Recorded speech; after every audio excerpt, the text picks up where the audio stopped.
ንሰራሕተኛታት ቢሮ ትምህርቲ ትግራይ ነፃ ምርመራ ዓይኒ ተኻይዱም እቲ ነፃ ምርመራ ዓይኒ ቢሮ ትምህርቲ ቢሮ ጥዕና ትግራይን ላይት ፎር ዘ ወርልድን ሓፈሻዊ ሆስፒታል ኩሓን ብሓባር ተኻይዱም ምክትል ሓላፊ ቢሮ ትምህርቲ ትግራይ ኣይተ እስማዒል አብዱራህማን ኣብ ተምሃሮ ዝተጀመረ ነፃ ምርመራ ዓይኒ ኣብ ሰራሕተኛታት ቢሮ ትምህርቲ ትግራይ ምክያዱ ሕብረተሰብ ኣብ እዋኑ ምርመራ ከካይድ ግንዛቤ ዝዕቢ ኢሎም ኣብ ሰለስተ ዞባታት ዝተሓረያ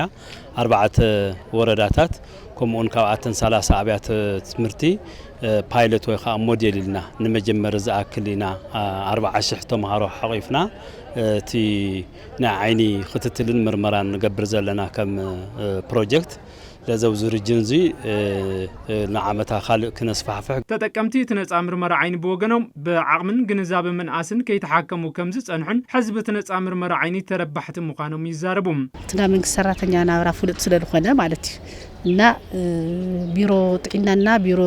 ትምህርቲ ኮይንኩም ንዓይኒ ምርመራ ብነፃ ጽቡቕ ዝኾነ ይግበረልና ኣሎ ብጣዕሚ ደስ በሃሊ እዩ ኣብ ሕክምና ክትትል ዓይንና ዘለና ክፍተት ብጣዕሚ ዓብዪ ምክንያቱም ዓይንና ምስ ደኸመ ምስ ተጎዳእና ኢና ናብ ሕክምና ንኸድሞ ኣብዚ እውን ብዕድመ ዝወሰደ ብዙሕ እውን ኣብ ስራሕ ዝነበረ ሰብ ስለ ዝኾነ ኣብ ዓይኒ ዘለዎ ፀገም መሰረት ምግባር ገይሮም ሎማዓንቲ ምርመራ የካይድ ኣለዉ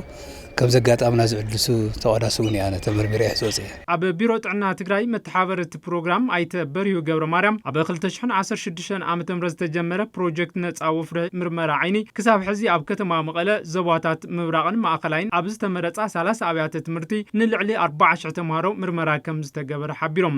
ብቴክኖሎጂ ዝተሓገዘ ስለ ይኾነ ምስ ቸኩን ብላክቦርድ እንዲሁ መጽሓፍ ምንባብ ኣሎ ስለዚህ መምህራንና እውን ንዓይኒ ሕማም ተቃልዑ እዮም ተምሃሮና እውን ንዓይኒ ሕማም ተቃልዑ እዮም ስለዚህ ካብዚ